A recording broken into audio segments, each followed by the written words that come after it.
may dalang mga posibilidad ng tagumpay o kabiguan, ng ligaya o lungkot. Kaya marapat lamang na tanggapin si Jesucristo bilang tagapagligtas at Panginoon. At matapos yon ay panariwain ang katapatan at paglapit sa Kanya bawat araw o day by day. Ang day by day ay naglalayong umalalay sa pang-araw-araw na pamumuhay Kristiyano. Narito po si Pastor Ed Lapis sa mensaheng pinamagatang Set People Free.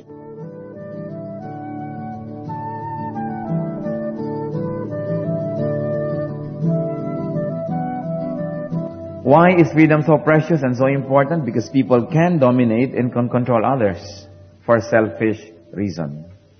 Sa patuloy po ng ating paghanap ng kalooban ng Diyos sa ating buhay, at sa patuloy ng ating paghanap naman na tayo maging katulad ni Kristo sa pakikitungo sa ating kapwa, marapat nating sariwain that we should set people free. Set people free. Heavenly Father, we thank you for the privilege of being here today to worship you. We thank you, Lord, for the privilege of health. And thank you, Lord, for the privilege of freedom. Salamat, may kalayaan kaming lumapit sa inyo. May kalayaan kaming umawit, sumayaw, magbigay ng papuri, gumawa ng musika. Salamat at may kalayaan kami, Panginoon, na basahin ang iyong salita at pag-aral at ituro ito.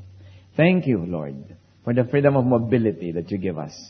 And thank you, Lord, for the many forms of freedoms that you allow us to enjoy. Now, Father, may you speak to us. Sa aming kagustuhan na lalong maging kawangis ng iyong anak na si Jesus, pakaturuan niyo nga po kami. Cleanse us from all our infirmities, cleanse us from all our sins, cleanse us, all, Lord, from all things that may hinder your blessing. Wash us with the blood of Jesus. Turuan niyo po kami, Panginoon, lumapit sa inyo. At sa paglapit namin na ipaliwanagin yung mukha sa amin, pakita niyo sa amin ang aming kalagayan, turuan niyo nga po kami, ituwid, at kayo, Panginoon, ay madakila. Hinihiling namin na kayo ang maging tagapagsalita. We have not gathered to hear a human voice, but your voice. So we pray, Father, that you may speak to your people. Use your servant as your footstool. May we lift up your name. And in the name of Jesus, we reject and rebuke all work and all presence of evil. And we ask you, Holy Spirit, lead us, anoint us, empower us to hear and to see. We seek you, Father, confident that you hear, as we ask in Jesus' precious, beautiful, and mighty name.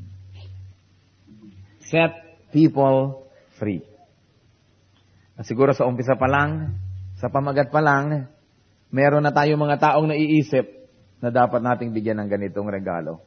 Freedom. Who to set free? Sino ba ang dapat palayain? Sino ang dapat bigyan ng kalayaan?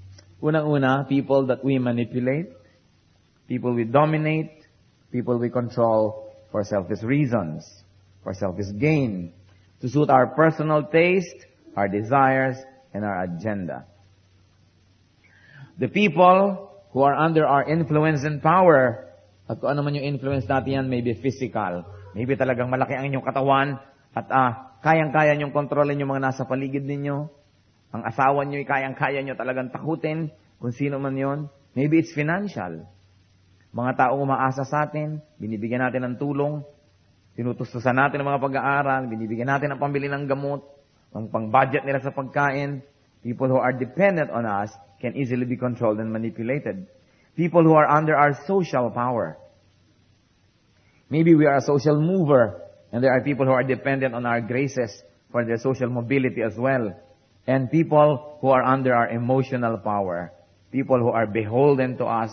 People who love us that we can so easily abuse.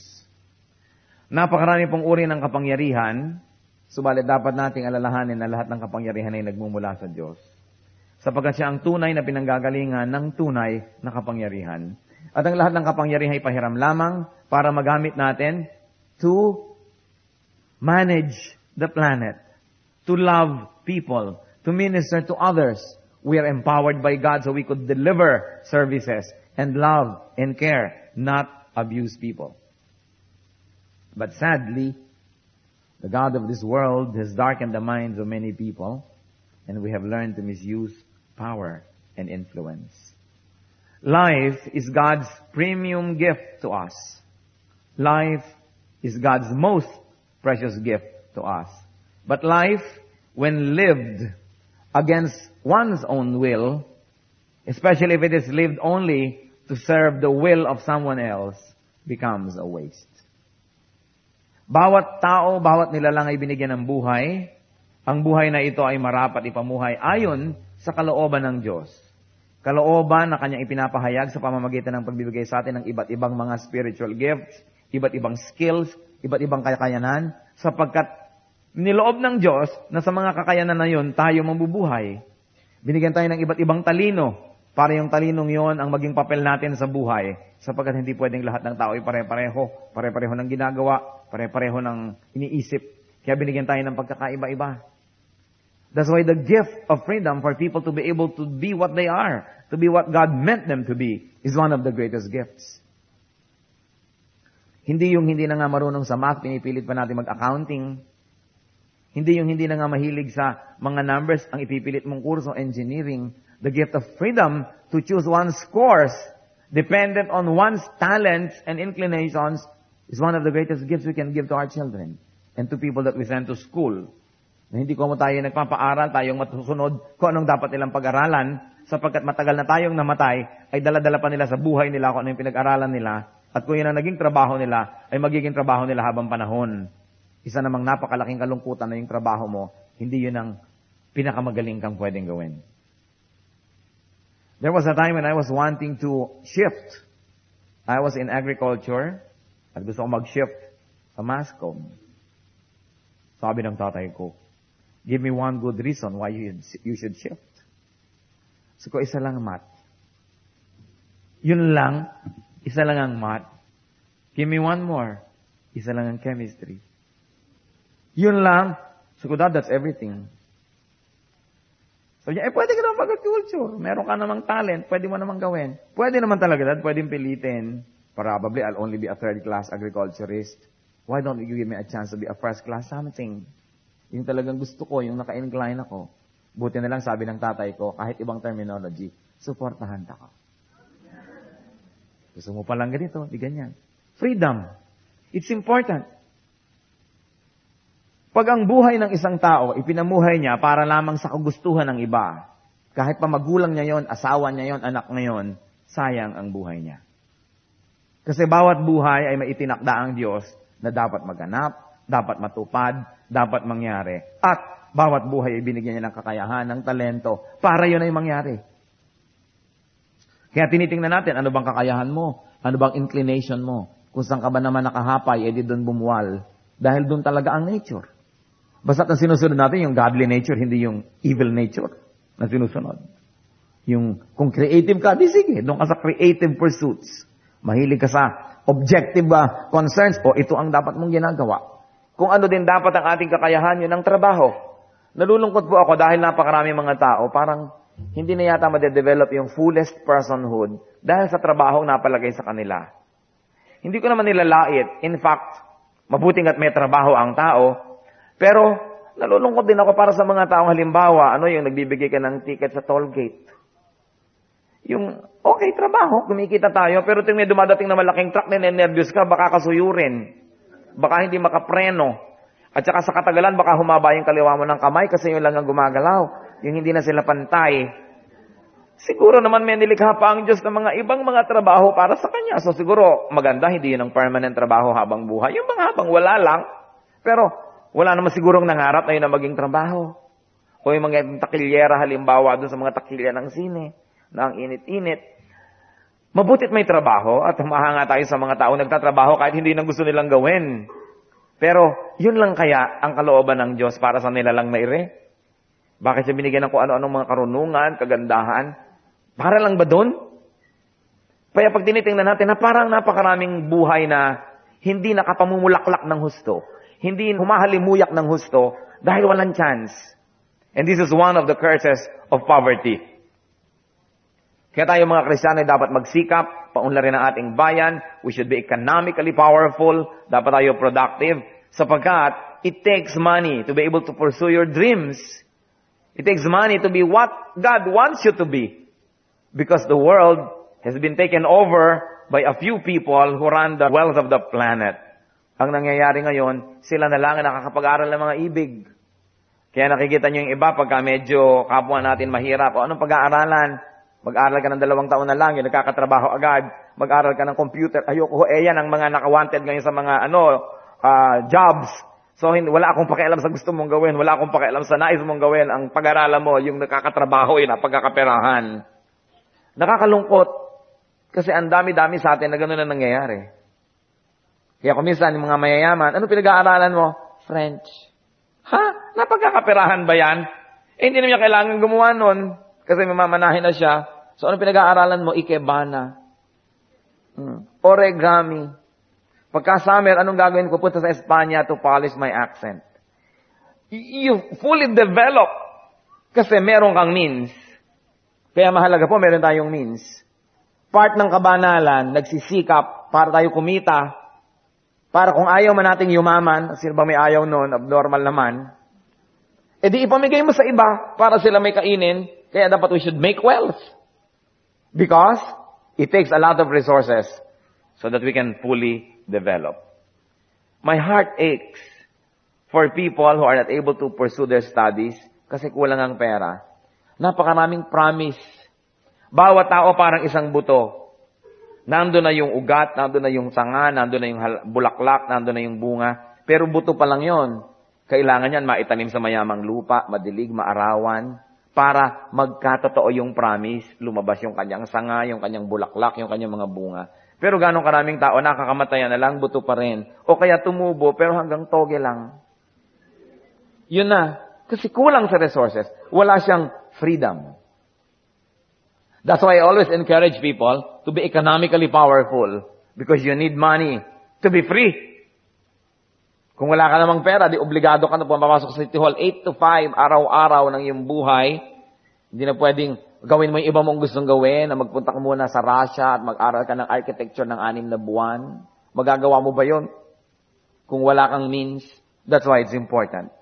So the gift of freedom also entails with it a lot of hard work so that we can be free. Sabi ng isang kanta, a man must break his back to earn his days of pleasure. At dapat yun ay pinagsisikapan. I really ache for people who cannot be what God wants them to be just because they are impoverished. Ang dami-daming talented people that cannot use and develop their talents because they don't have the means. Kaya kung tayo po ay merong mga means, meron tayong mga pinanggagalingan ng kabuhayan, kung nagagawa na natin sa buhay natin yung gusto nating mangyari, na pag-aaral natin ating anak o mga anak na gusto nilang pag-aralan, maghanap-hanap tayo ng anak ng may anak. At ang kinina rin nating anak yun, at tulungan natin sila na mag-aral. Tulungan natin sila to be what God wants them to be. Because when you help people to develop, you do the will of God. Because the will of God is that people should develop. Why set people free? Para ano? Bakit? Because God made people free. Paggalang sa Diyos nang lumikha sa tao, na ang tao na kanyang nilikha ay ating palayain, sapagkat nilikha ng Diyos ang tao na malaya. Ang Diyos ay hindi nakikialam sa ating desisyon. Binigyan tayo ng free will. Kaya nga si Adam and Eve nakagawa ng kasalanan. Nilikha sila ng Diyos na may kakayahang magpasya para sa kanilang sarili. Kahit pa nga ang pagpapasya na ito ay maaaring hindi makabuti. Pero kung hindi naman sila binigyan ng kalayaang magpasya, edi hindi sila nilikha sa wangis ng Diyos. Wala silang kalayaan. At hindi sila magiging banal. You know why? Because holiness is a choice. Righteousness is a choice. And you cannot be righteous if there was no choice. Kaya may choice. So you exercise your choice. And when you make the right choice, you become righteous. May risk because you might make the wrong choice and you become sinful. But if there was no choice, you cannot be righteous anyway. You will only be a robot. Para ka lang makina. Kaya tayo binigyan ng Diyos ng kalayaan. Siguro ang paninimdim ng Diyos, nung pinipitas ni Eva yung prutas at kinakain, subalit hindi siya nakialam, hindi siya bumaba mula sa langit at hinawakan ng kamay ni Eva, isinara ang kanyang bibig at sabing, huwag mong kakanin yan, di pwede. Binigyan ni Lord ng kalayaan. Creation with its gift of free will made people free. And then, when people became prisoners of sin, redemption was done by God to set people free again. Ang ministry ng Diyos ay palayain tayo ng palayain. Nilikha tayong malaya, nung ginamit ang kalayaan para magkasala at naging bihag ng kasalanan, pinalaya na naman ng Diyos sa pamamagitan ng pagpapatawad, sa pamamagitan ng dugo ni Kristo. Malaya na naman tayo. We can do good again. We can go back to God again because creation sets you free, redemption makes you free again.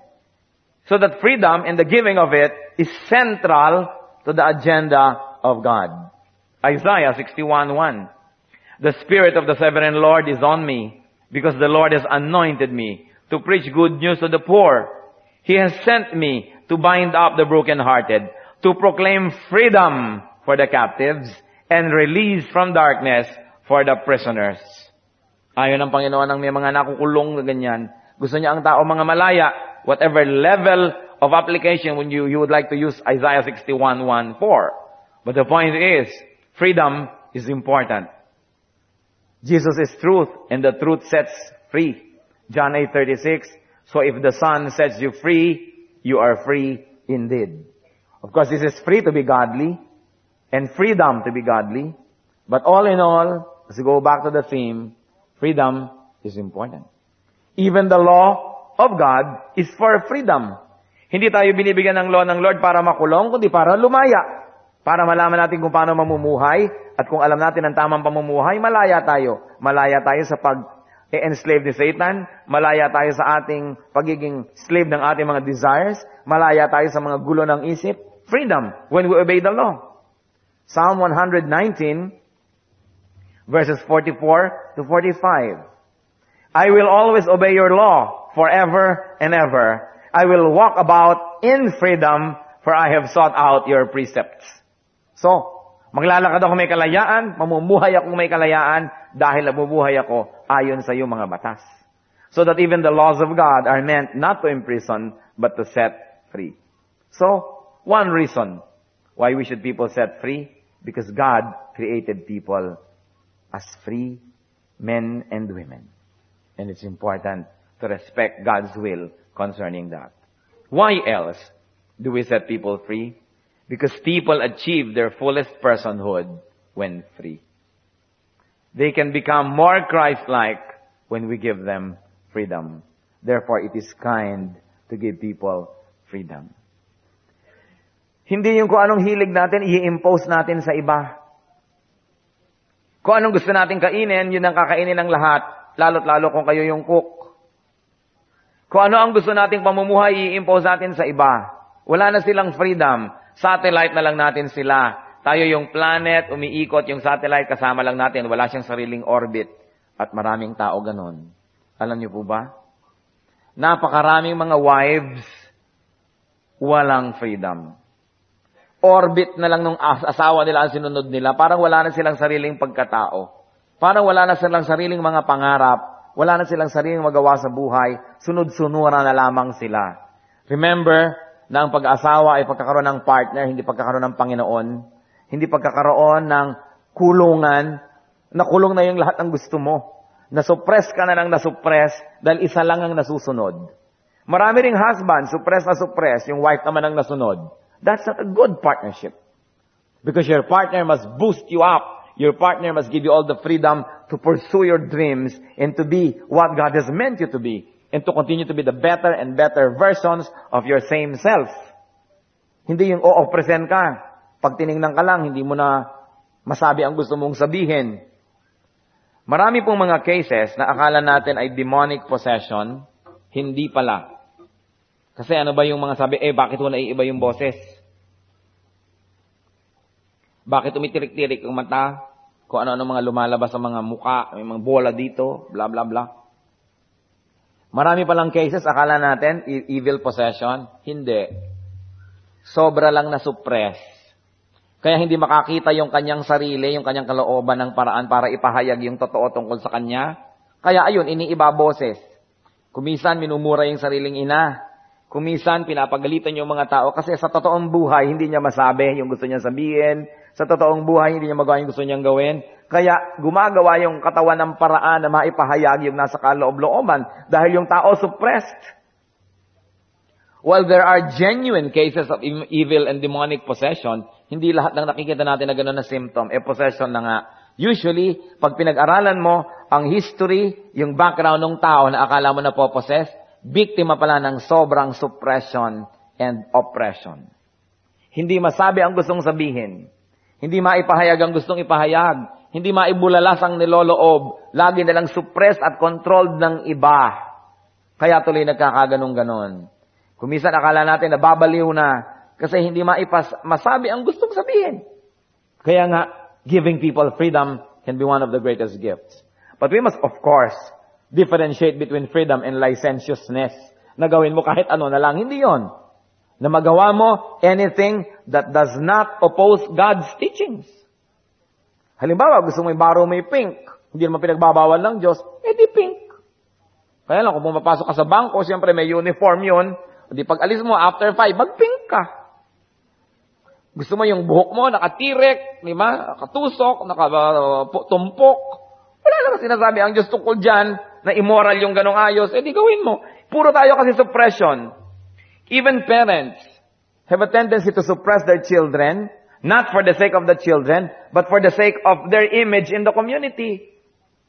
Kailangan ganito kayo. Baka may masabi mga kapitbahay natin. Kaya alam nyo, pinakamaraming rebeldeng anak ng pastor. Paano ang mga tao, wala nang ginawa kundi expectin yung mga anak ng pastor ng perfection. Hindi na sila maging human. Kaya tuloy, okay, sunod ng sunod habang kaya, tapos biglang sumasabog, nagiging rebellious. Kaya nagiging problema. There was one time, ang anak ko isinama ko sa aking mga speaking engagement mula sa atin hanggang Gumabe, kung saan, sa Cavite.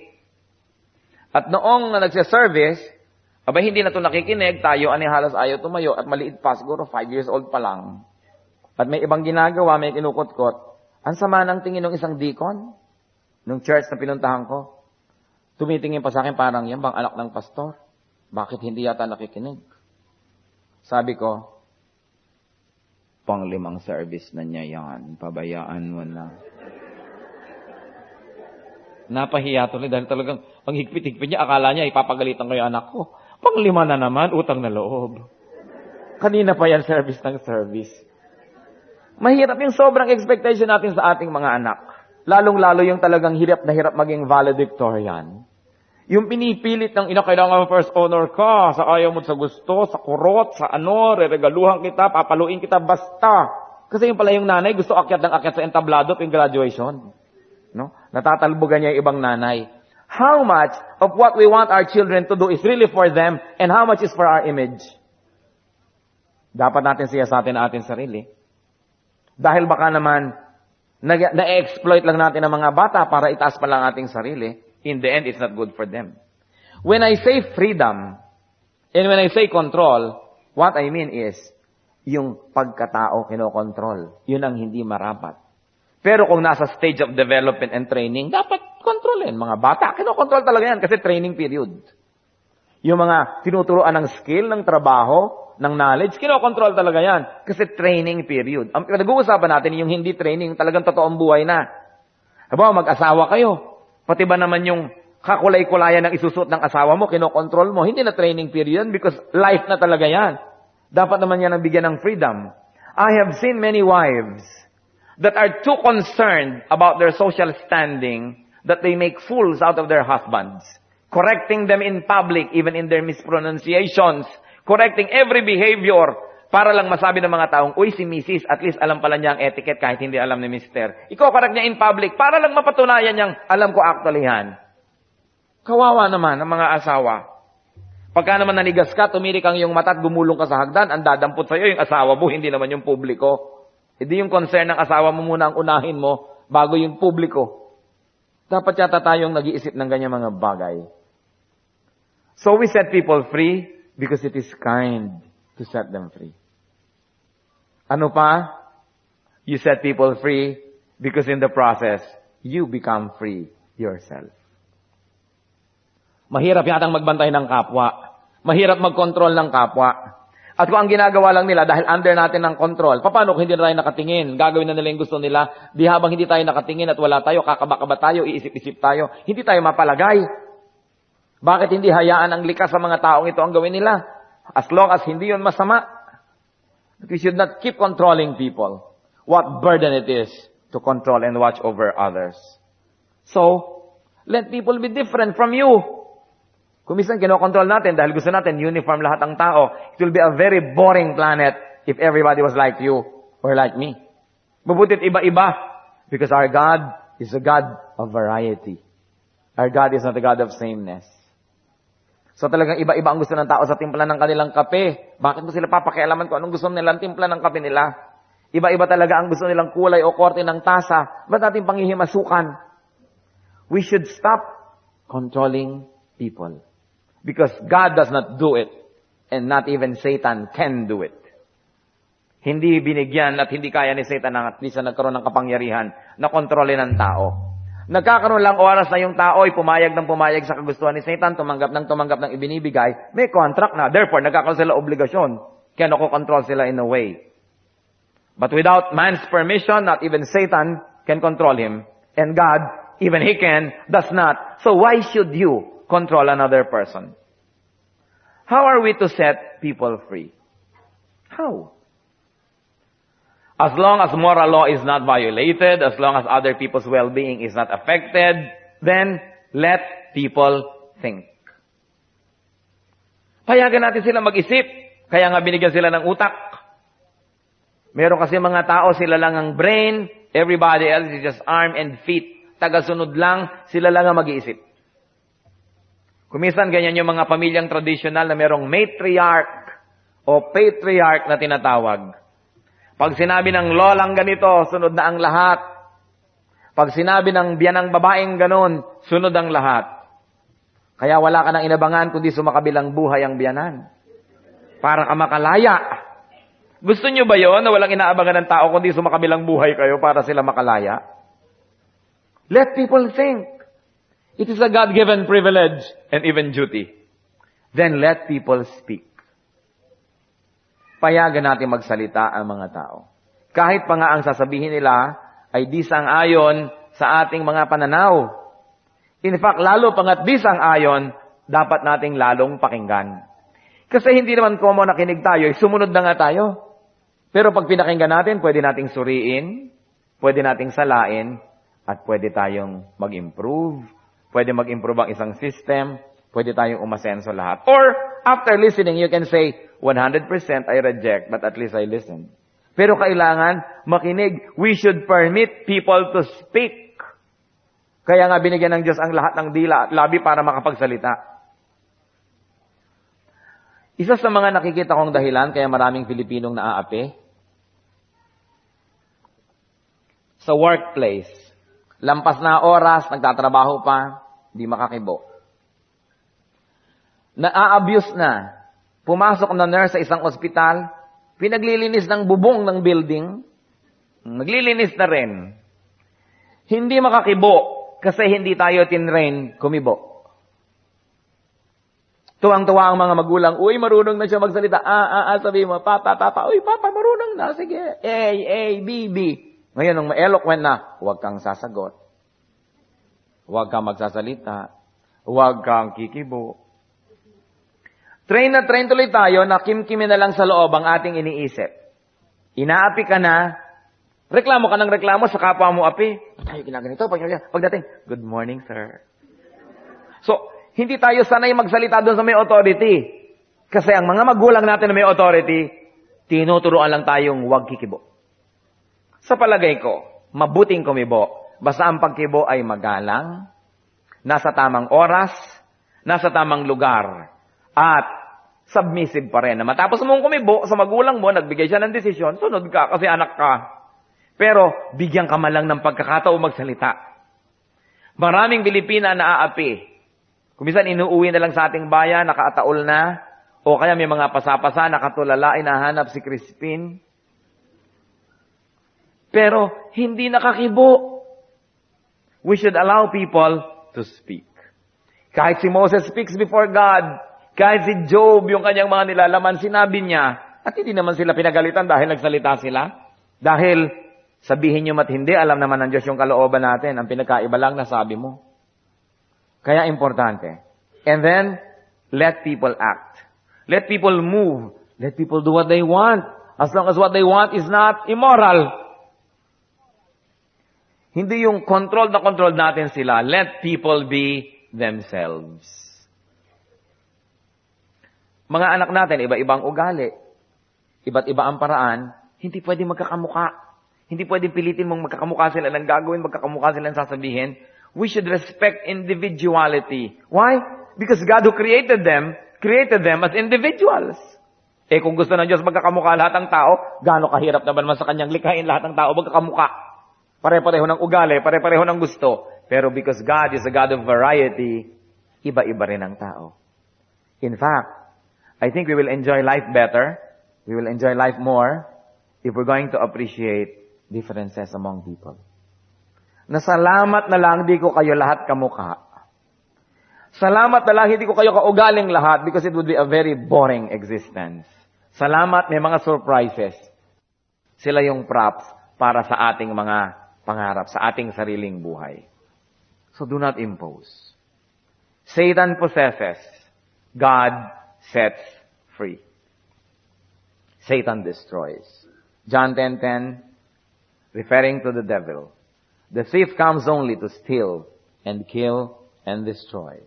I have come that they may have life and have it to the full. Full life ang gusto ng Panginoon para sa atin. Hindi half life, hindi 1/4 life, full life. Spiritually, physically, mentally, socially, emotionally, a full life. John 8:32, then you will know the truth, and the truth will set you free. Free to have a full life. Free from sin. Free from a lifestyle of sinfulness. Free to be good. Free to be happy. Free to be creative.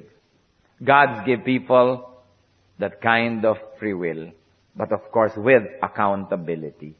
May accountability. May pananagutan, pero may kalayaan.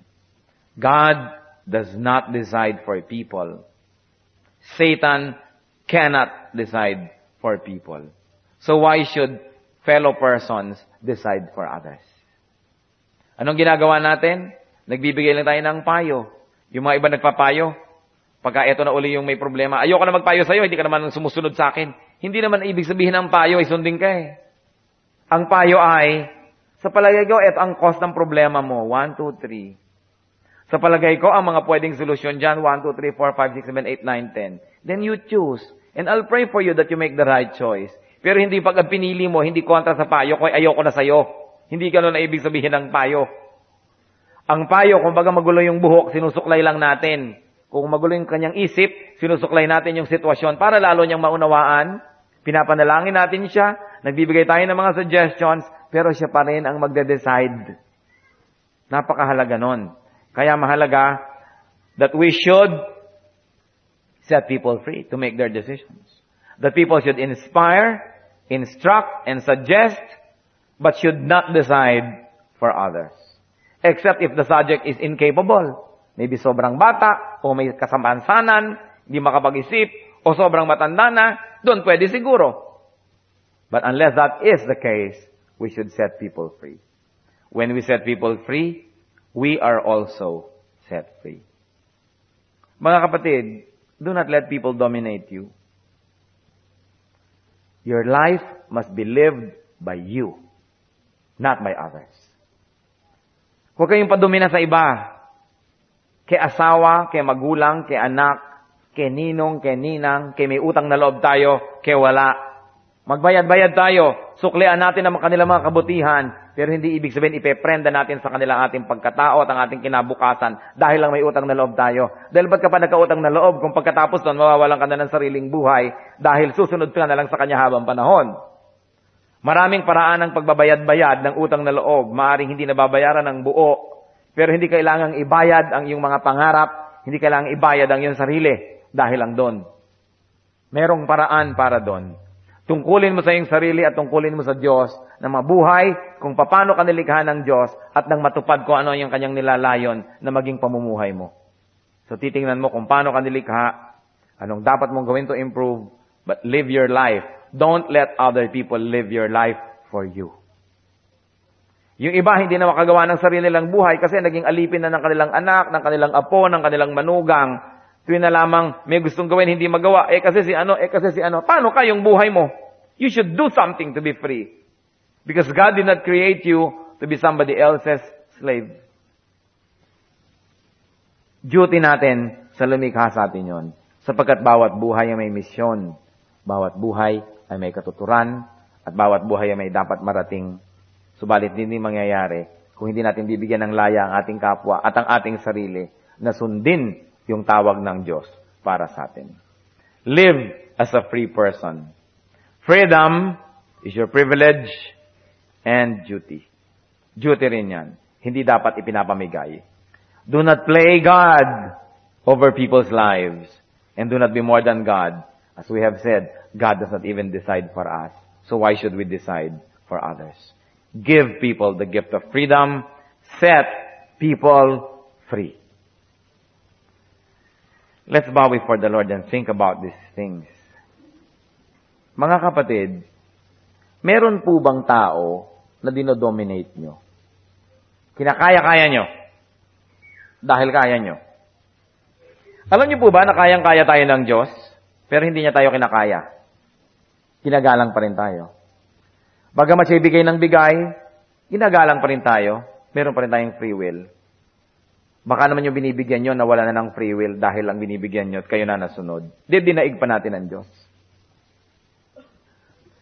Nais kong hamunin ang lahat. Meron ba tayong dinodominate? Ini-impose natin ang sarili sa kanila. Kinokontrol natin para tayo lagi ang masaya, tayo yung satisfied. Gusto natin ang nasunod. It is ungodly. Because even God in His infinite powers does not do that. Sa ilang saglit ng katahimikan, tayo po'y mag-isip. Sariwain, sino ba mga taong kinokontrol ko? Ba't di ko sila pabayaan? Payagan natin sila, lalo't hindi naman masama, hindi labag sa kalooban ng Diyos, labag lang sa sarili nating taste.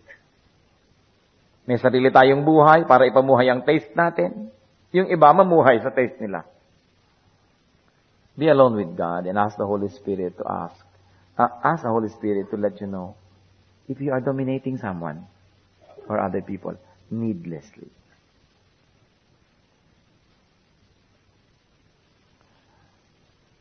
Ipakita nyo nga sa amin, Panginoon, kung kami lumalampas sa hangganan bilang tao at kami nagdiyos-diyosan sa buhay ng iba. Kayo na Diyos mismo, di nyo kami kinokontrol. Lalo naman kami walang karapatang mangkontrol ng iba. Turuan nyo kami, Lord, na makapagbigay ng magandang halimbawa, makapagbigay ng mga panukala, mga suggestions. Pero huwag naming ipilit ang aming sarili sa iba. Kahit pa asawa, anak, magulang, kaibigan. Turuan nyo kami, Lord, to set people free. Because you set us free. At sa amin po ngayong pananahimik sa iyong presensya, ipakita mo rin nga po, Panginoon, kung kami na may pumapayag at sunod-sunuran na kontrolin ang iba. Turuan mo kami, Lord, na maging malakas. Economically, emotionally, socially. Para hindi kami maging umaasa lang sa iba. At nasa gayon, hindi kami mapilitang sumunod na lang ng sumunod. Turuan mo kaming tumindig sa aming mga sariling paa. Turuan mo kaming maging masagana, kapakipakinabang. Turuan mo kami, Lord, na productive ang buhay. Na hindi kailangang umasa na lang lagi sa iba. Tuloy nagiging tau-tauhan kami. Pakita mo sa amin, Lord, yung dignity na ibinigay mo sa tao na dapat ay nasa aming lahat. Turuan mo ang mga kapatid ngayon, Panginoon. Kung sakali man na merong nadodominate, kung paano palalayain ang sarili sa iyong tulong. Kung ano mga hakbang na dapat gawin. Mga hakbang na kalugod-lugod sa inyo. Katanggap-tanggap sa inyo. Para makalaya. At nawa, Panginoon, muli, maalala namin sa tuwina to give the people the gift that you gave us. The gift of freedom. And as we do that, Father, may it be an act of worship. May it be an act of submission to you. And may it be an act of respect. Turuan kami, Lord, po ninyo na igalang kayo. Na huwag namin kayong lampasan sa inyong authority. Na huwag namin kayong daigin pa. At nawa, Panginoon, sa pagpapalaya mo sa amin at sa pagpapalaya namin sa iba, lalo namang maganap ang maganda mong kalooban sa bawat isa sa amin. Teach us, Lord, to reflect on ourselves and our own errors. Bigyan mo kami ng teachable spirit so that we may be corrected. At kung may mga tao kaming pinagkamalian, sobrang nakawawa, turuan mo kaming maging mapagpakumbaba, ituwid ang aming mga pagkakamali. At kung kinakailangan humingi ng tawad, ay humingi kami. Lord, we are not gods. Teach us that all the time. Correct our tendency to play God over other people. Pinupuri namin kayo sa kalayaan na binigay niyo sa amin at maaari namin ibigay sa iba at maging sa aming sarili. Sa pangalan lamang ng Panginoong Yesus.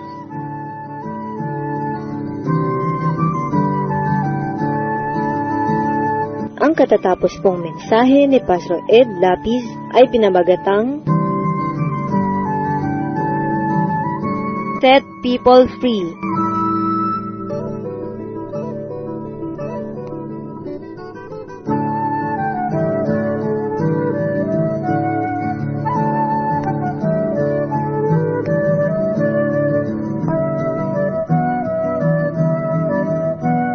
Kung kayo po ay na-bless ng programang ito o may comments o suggestions, mag-text sa Radio Listener Text Liwanag.